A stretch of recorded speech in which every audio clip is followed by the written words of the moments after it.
Hello students and welcome to the e-learning program initiated by Shri Gyanmanjari Vidyapith for the students of Standard 9, in which we are going to learn the subject of English. Students, today we'll start with a new poem from the main book, that is we have.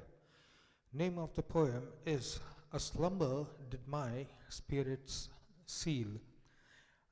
This poem is written by famous William Wordsworth. We have been learning William Wordsworth's poem since childhood. We know a lot of poem that we have read, learnt by heart about William Wordsworth. He is a very popular novel poet of England.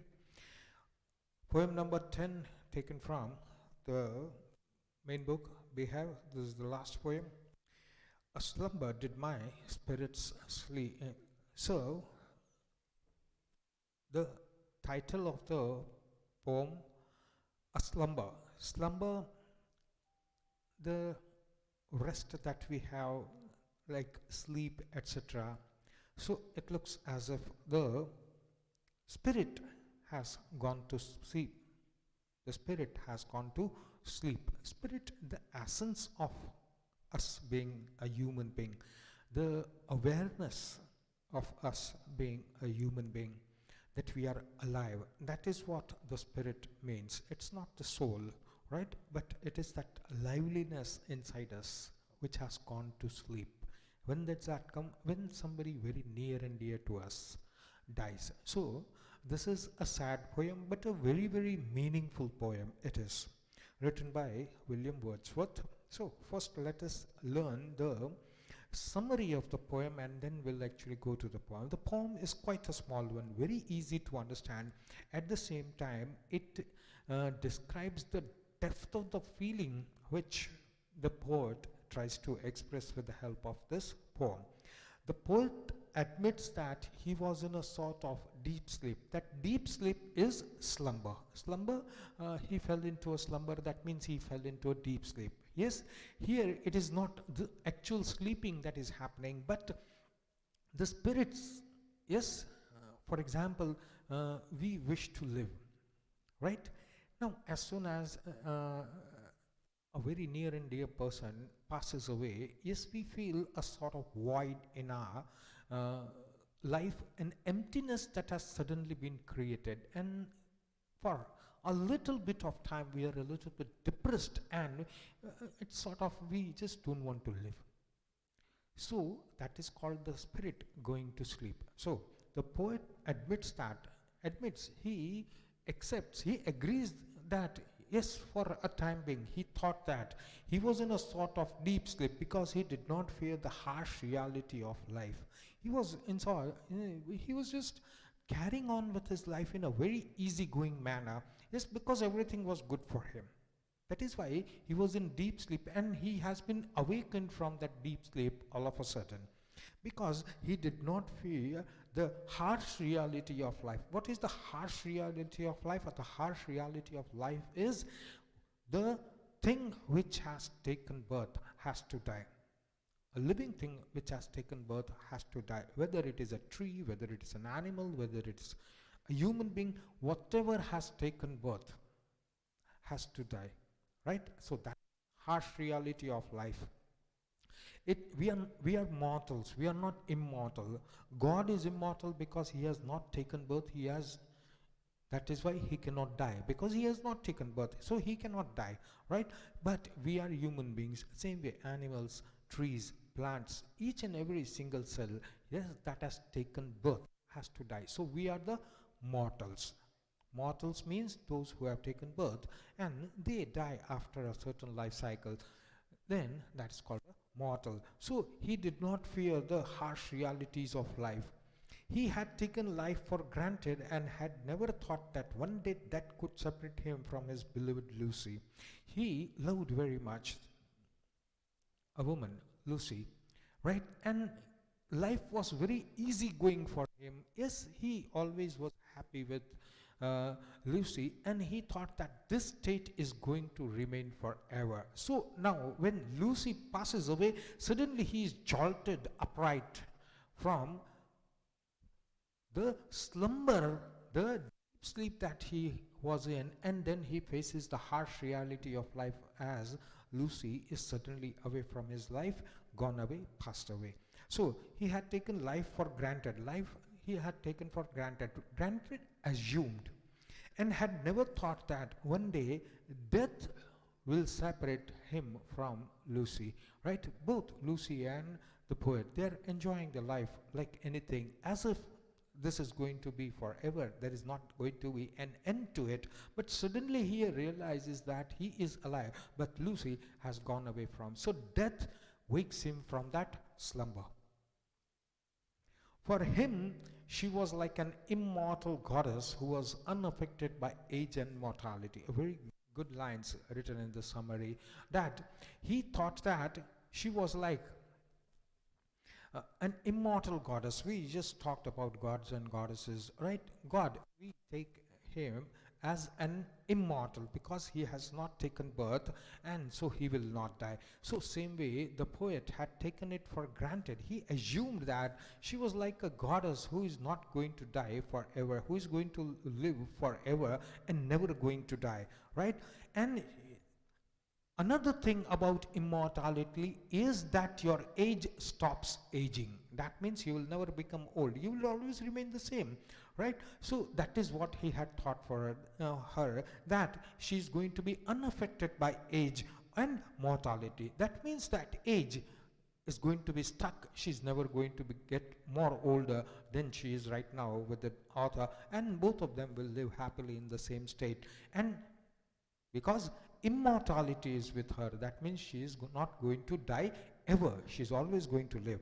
As she is dead, she lie motionless, right? When body becomes dead, when the soul is away from the body, yes, and the body becomes lifeless, that is when motion does not happen. Because the person is dead, the person is lifeless, and lifeless things, just like any non-living thing, becomes totally motionless. Yes, you need some force, external force, then only the person moves, right? Otherwise a dead body doesn't move. So now the woman Lucy, she's dead and she is lying motionless. She cannot hear or see. Of course, dead people, stones, dead non-living things, they don't listen or they don't hear. She has been buried in earth and rotates along with the earth. Yes, we are standing on the earth, we also rotate, but then this thing is different. Now because she is dead, she is buried. Yes, according to the Christianity religion, right? Now the person has to be buried after death. So now after the death, she has been buried under the ground, yes, 6 feet deep under the ground. And that means when earth is rotating, because now she is a part of the earth, inside the earth, she is also rotating around the sun, revolving around the sun, and the earth rotating on its axis. And because she is inside the earth, she is also rotating with the earth. One day she will get assimilated with the trees, rocks, stones that are part of the earth. Yes, that we know. Yes, Panchatattva or Panchadhatu, that is that human body. We believe that human body is made up of, yes, we are born out of earth and we will again get mixed with the soil, right? Because we are living things and we are made from the same earth, right? So when our body is buried, it starts decomposing. At one point in time, the body decomposes completely and mixes with the soil. Then the trees, plants, etc., they absorb the minerals, nutrients from the ground, right? So same thing flows again up into the tree, right? So assimilated, get mixed up with the trees, rocks, stones. Now it becomes a part of the earth. Yes, because it is dead. Now when we bury the dead, slowly the microorganisms will work on it and they will decompose the body and again mix that with the soil. So it becomes one with the soil. We have taken birth from the soil and again we will go back to the soil. The poem is about the death of a loved one. Whole of the poem is dedicated to the death of the loved one. How does the poet feel when he thinks about her death? How does he imagine her to be after death? That is one. That is imagination, right?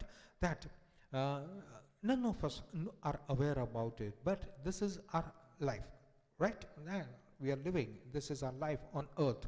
Yes, we do not know afterlife, the second life, what that we call, that is called usually the afterlife, right? So we do not know anything about afterlife, whether a person, where the person goes after the death, we do not know that, right? We just have imagination. For us, since generations and generations, since cultures and cultures, we have been having this imagination that there is a hell and there is a heaven. Yes, if you have done good deeds, then you go to heaven. If you have done bad deeds in life, then you go to hell, right? But nobody has come back from there to tell us where actually the dead go. So the poet over here, in hardly one line, he talks about the afterlife. That is what will happen, what would have happened, where would she be, right? When she's dead, she's no more in this life. Yes, she has gone to the next life, afterlife. So let us read the poem. A slumber did my spirit seal, I had no human fears. Right? A slumber, a deep sleep. Did my spirit seal, my spirit, my liveliness, the life on earth had given me a very robust growth, and because of that, I totally felt unaffected by life and death. Yes, that cycle. I was happily enjoying my life, and I was, in short, a totally unaware state that one day I might die, or one day my near and dear ones might. I was just sleeping and enjoying my life, as if in deep sleep. My spirits at seal because I was alive. Yes, I was enjoying my life. So I did not worry about death, and I was just as if in deep sleep. And when we are in deep sleep, we usually enjoy dream. So that is the meaning. He was dreaming that I will never die, or my near and dear ones will never die. We will always be like this, the same age. We will never die. We will be immortals, right? So that is what the poet wants to say. A slumber did my spirits seal. I had no human fear. What is the greatest human fear? Humans are afraid of death. Each and every animal, it's afraid of death, right? So human fears, these are the human fears. I'll be deceased, I'll be dead, right? So these are the human fears. I did not have them because I was in deep sleep. I was not aware that this is life and death cycle, and I have to pass through it. Once I take birth, once I die, again I take birth, again I die. So that's a life cycle. I was not worried about it, as if I was in deep sleep, having a dream that this state is permanent. She seemed a thing that could not feel the touch of earthly ears. Yes? Now, I'm talking in the next line. He comes to Lucy, who is now dead, right? So, she seemed a thing that could not feel. Yes? What can feel? Something that is living can feel. Have feelings, emotion, touch, hurt, all those things can happen. But a rock, it's a non-living thing. So whether you throw a rock, it falls somewhere in water, or it falls on another rock and breaks, it doesn't have any feeling. But the way, if we do that with a human being or an animal or a bird, it gets hurt. Not only physical, emotional hurt is also there, because we feel we are human beings. Right now, Lucy, she was a human being, now she is dead. So she seemed a thing that could not feel. Now she is a dead person, as good as a dead thing or a non-living thing. So she cannot feel. The touch of earthly years. Now she is dead. So now her age has stopped. So now those earthly years which we count. What are the earthly years? We celebrate our birthday, right? We count the number of 1 year has increased, so that is earthly year. That is the same as the earth revolving around the sun. When it completes one complete rotation, revolution, then we call it 1 year. So that is that earthly year. Now for her it has stopped. For him it has not stopped, because he is still living. So what happens is, his 1 year will be completed next year. Again 1 year. He will keep on living until his death comes. But for Lucy, that system has stopped. Now, whatever years she lived, that is going to be counted. After that, the counting will begin in another way. Yes, 1 year since her death. 2 years since her death, right? Because that age stop, she might have died at whatever age, 30, 40, whatever, but that will be the end of the counting of the earthly years. After that, you don't say today she is 41. No, she died at 40 and 1 year has passed since her death. She lived for 40 years. So that counting of the years has stopped for her. Now we come to the next line. No motion has she now. She's a dead body, right? The life has gone out from her. The soul has gone out from her. So she has become lifeless. So whatever is lifeless does not have any motion of its own. And she has no motion. What? Now, no force from within. Yes, we walk, we talk, we do all the activities. That strength comes from inside. That motion, that command comes from inside, and our body works accordingly. We create our own motion. Non-living things, they do not create their own motion. Yes, they have to be forced. You have to pick up a stone to change its place. You have to throw a stone to change its location. Right here, the same thing applies, because the person, Lucy, is dead. So no motion. She has now no force. No force from within. Yes, we get up from sleep in the morning. We sit on our own. We stand up on our own. So that is that force working from within. But here, that within is not there. That life is not there. So she's lying down motionlessly on the ground, and she's not moving. No force. She neither hears nor sees. Right? And that is also true when a person is dead. Yes, the life has gone out of him, and the person is unable to hear anything and unable to see anything. Even if the eyes, when the person is dead, might remain wide open, but they are not looking at anything. The eyes, the pupils, everything has become senseless, motionless, and nothing is registered on the retina, and no image is formed because the person is dead. So she hears nothing and she sees nothing. Rolled around in Earth's diurnal course. The Earth is going around the Sun. At the same time, it is rotating on its own axis. Two types of motions are there. Dual motions are there. Rolled round in Earth's diurnal course, right? Now, because she is dead, she has to be buried according to the religion, that is Christianity. The dead person is buried. That are the last rites done to the person, right? So according to the Christian religion, she is buried in the ground. She's buried in the ground, and now she becomes one with the ground, and the earth rotates on its axis. So you can say that Lucy is also rotating along with the earth's movement, and at the same time the earth is revolving around the sun. So it is making dual motions. When the body of Lucy is moving, rotating along with the earth's rotation at the same time, because earth is revolving around the sun. So this is the dual motion of the earth, and at the same time, because Lucy is buried under the ground, so what happens is she is also taking these two motions along with the earth. One is of rotation on its own axis here, because she's buried, so she moves around with the earth, and at the same time she is also revolving around the sun because she's buried in the and with time, with a little bit of time, she will also be one with rocks and stones and trees. Their body will totally be decomposed and become one with the soil. There will be rocks over there, there will be stones over there, there will be trees also. So she will become one with the earth, right? So this is a very small poem, very sad poem, but it tells us how the poet thinks about the death of the beloved Lucy, the person he loved very much. Now let us do some figures of speech. A slumber did my spirit seal. That is, a slumber did my spirit seal. Like, no. My spirits as if they sealed, as if in deep sleep, or just like deep sleep. No. A slumber did my spirit seal. Directly it is said. So it is metaphor. It is also euphemism. Yes, something is said about death, because deep sleep is death. Here there is another meaning of a slumber did my spirit seal.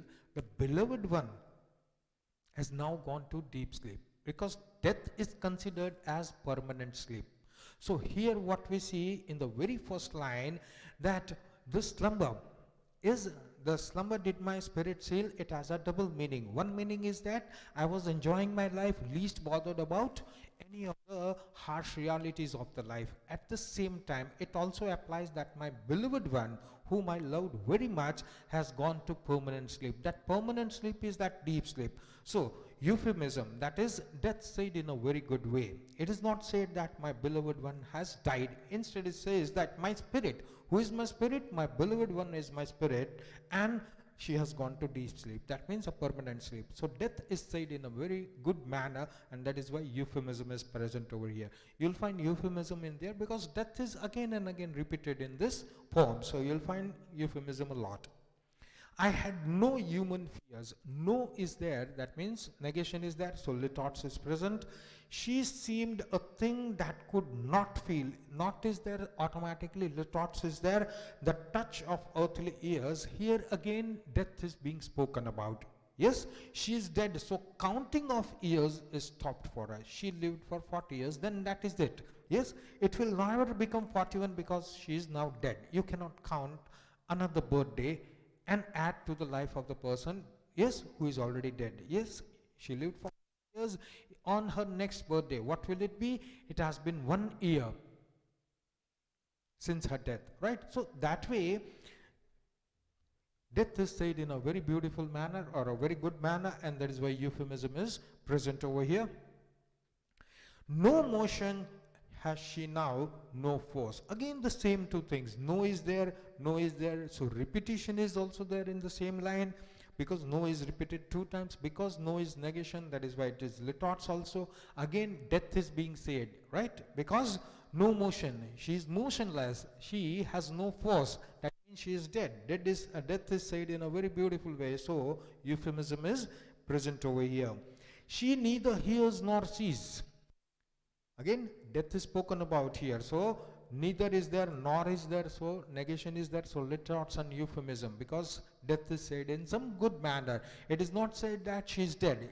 Yes, it is said that she cannot hear, she cannot speak, so nor can see, so that is euphemism.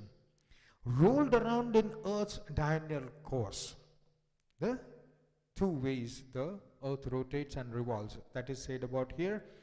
With rocks and stones and trees, right? It is the same thing. Rocks and stones, they are the same thing. So 2 words having the same meaning are repeated for the sake of poetic effect, and that is why tautology is present over here.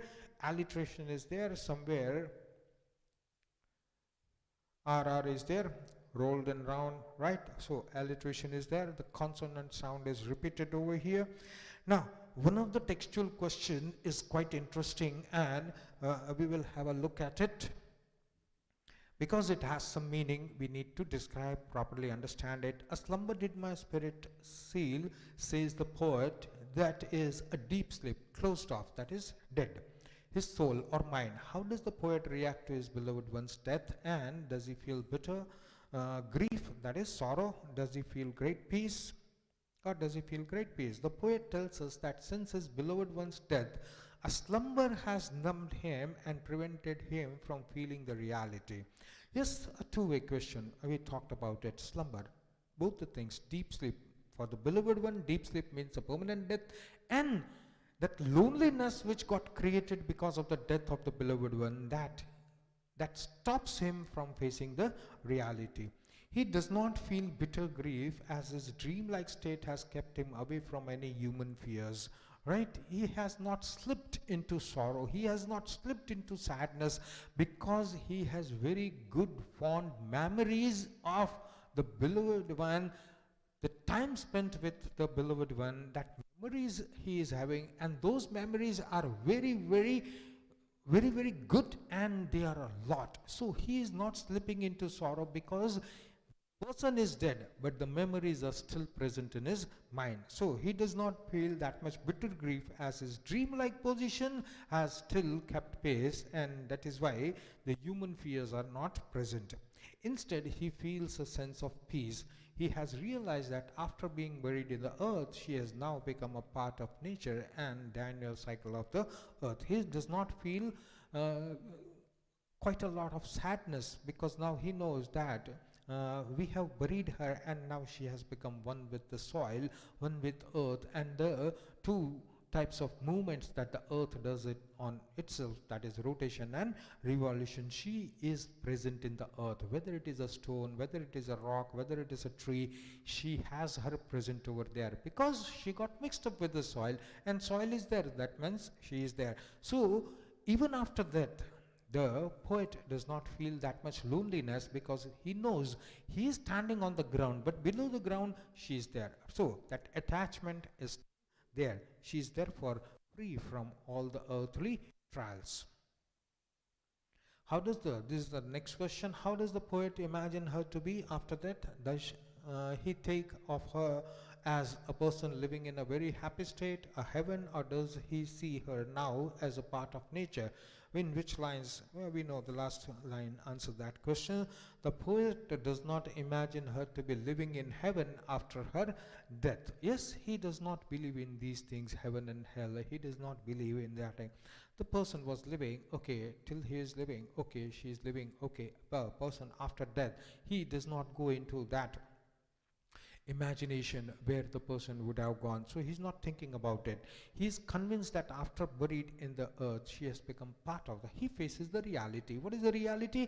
She was a human being, she was alive, but now the soul has departed and only the body is remaining. That body is buried in the ground, 6 feet deep in the ground, and now slowly it will mix with the soil and become one with the soil. So she is present over here in the earth, right? She is not in hell, she is not in heaven. She has no longer to face any of the human qualities. Yes, now human qualities, what are they? Since all the 5 senses that we have, right, that allows us to be human. Yes, so all those senses, all those trials she has to go, whether she is a good person, bad person, right? So all those trials, they are of no use now. She is unable to move on her own and has no force. She is neither able to. That is what happens to a dead person. Is not able to move, motionless, not able to move on her own, because no force is there from within, and she cannot see, she cannot hear, and she cannot speak to other humans. Instead, she has become part of the day-to-day course of the earth, going round and round on its own axis and going around the sun at the same time. So she has become one with the. In other words, she has become an integral part of the nature. Lines of this poem, we know the last lines, the rolled and rolled round in earth's Daniel course with rocks and stones and trees. Another very good poem written by William Shakespeare is also given at the end. Here, question answers, figures of speech will not be asked from this additional poem which is given under the same heading. It has some similarities, and that is why the book wants us to give us one more poem which has similarities with the thoughts expressed by William Wordsworth. Uh, it's the opposite way. Yes, William Shakespeare lived before William Wordsworth. So it is as if William Wordsworth has taken the cue from William. William Wordsworth has taken the cue from William Shakespeare, right? So it is not that nobody has taken cues from anybody. These are just the thoughts of an individual poet which have been expressed. But the thoughts have similarities. That is why the poem, another poem is given, Fear No More. Why fear no more? Well, when you are dead, why do you have to fear of anything? Yes, you don't have to fear about anything. Fear no more the heat of the sun. Yes, the heat of the sun is not going to be scorching. Yes, even if you are kept in the open in the sun, it does not have any effect on you. Yes, because you do not feel it. It does have effect. The sun is going to do its work, right? But then you won't feel the extreme heat of the sun because you are dead. Fear no more about the heat of the sun, not the furious winter's rages. Yes, whatever temperature keeps on going low and low, right? We have sub-zero temperatures. It is going to make effect on the body, but you will not face the cold, the harsh cold. You are not going to face it, the wind blowing, the cold wind, icy winds blowing, it's not going to make any effect on you because the person is dead. Thou art, this is old type of English, yes, it was used when Shakespeare was there writing these things.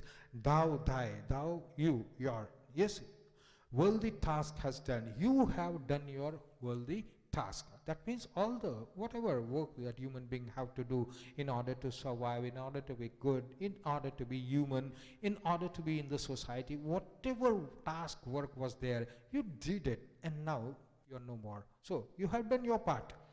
Home art gone and taken thy wages, golden lads and girls all must, as chimney sweepers come to dust.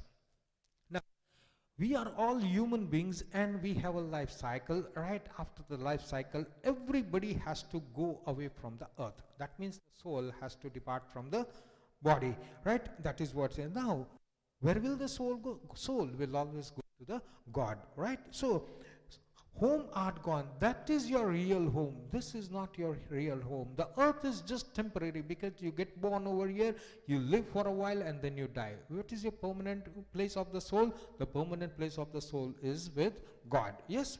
So, home art gone, you have gone, art, you are gone. And taken thy wages. Now whatever you did on earth, good deed, bad deeds, that are your wages. Whatever deeds you have done, right, good deeds or bad deeds, those are your wages. Whatever you have done, either you are a good person, either you are a bad person, then also you are not going to live forever. A good person also dies when his cycle is over. The bad person also dies when his cycle is over. Whatever they did in their entire life, they take it for accounting to the God. Golden lads and girls all must. That means death has no difference between male and female. Yes, a boy will also die, a girl will also die. As chimney sweepers come to death. Yes, and there is no difference between high or low, rich or poor, this caste, this religion, this continent, continent, this part of the world, that part of the world. No, there is no difference. Yes, every human being who has taken birth has to die. Just as when the chimney sweepers, they sweep the chimney, dust falls off, same way. Yes, come to dust. Fear no more the frown of the great, thou art past the tyrant's stroke. Care no more to clothe and eat, to thee the reed is as the oak. Fear no more of the frown of the great. Yes, some tyrant or some great person, he frowns on you. You don't have to worry about that. Same way, a tyrant, yes, a very cruel person, a very cruel ruler, you do not have to consider anything about a great person or a cruel person, because that is not going to have any effect on you because you are dead. Care no more to clothe and eat. If you are living, then you have to worry about clothing and surviving, and that is why find food, eat to sustain your body, to make your body survive. But this is not the case over here. Yes, because a person is dead, so it doesn't make any difference now that you are clothed or you are eating or not eating. You are, even if there are no clothes on, doesn't make any difference to you. And whether you are not eating, that also doesn't make any difference to you because you don't need them. Now you are dead. To thee the reed is the oak. Now when you become one with the earth, the soil, yes, whether you again get birth as a reed or an oak, it is the same thing to you. The scepter, learning, physic must all follow this and come to dust. Whichever faculty you are, whichever occupation that you are in, however you are surviving, all of them one day will come to dust. The scepter, that means the ruler. Scepter, the ruler has a scepter. So whether you are a ruler, you are a very learned person, or you are quite a strong person, physics must all follow. Whether you are a ruler, whether you are a laborer, yes, who is a strong person, one who is laboring day and night, he is a very strong person. So whether you are a Raja or whether you are a laborer, or you are a learned person, or you are a non-learned, completely uneducated person, everybody has to die and become one with dust. For fear no more the lightning flash, nor the all dreaded thunderstone. Fear not slander, censure rash. thou hast finished joy and mourn. So now you don't have to worry about lightning and thunder and rain and all the type of natural calamities that come, because you're dead, right? So you don't have to worry. Even if the body is out in the open, yes, rain is pouring down or lightning has happening, the body doesn't feel anything. So don't fear about it, whether that is lightning flash or thunder or stone, anything. Fear no slander, censurers. No, you do not have any emotions, feelings, nothing. You cannot express it, nor can you feel it. So no censure is there, no feeling is there.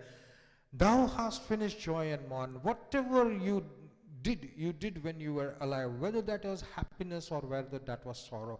You felt everything when you were alive. Now a person is dead, so he doesn't feel any joy, he doesn't feel any sorrow. All lovers young, all lovers must consign to thee and come to dust. All lovers young, yes, all those lovers, lovers of people, lovers of nature, lovers of anything, all of them. And not only the love or the lover, or the lover or the love, whatever is in love with each other, both of them have to come to dust. This is a very good poem, very fine poem written by William Shakespeare. We come to the end of this poem and plus today's lecture also. Thank you, students.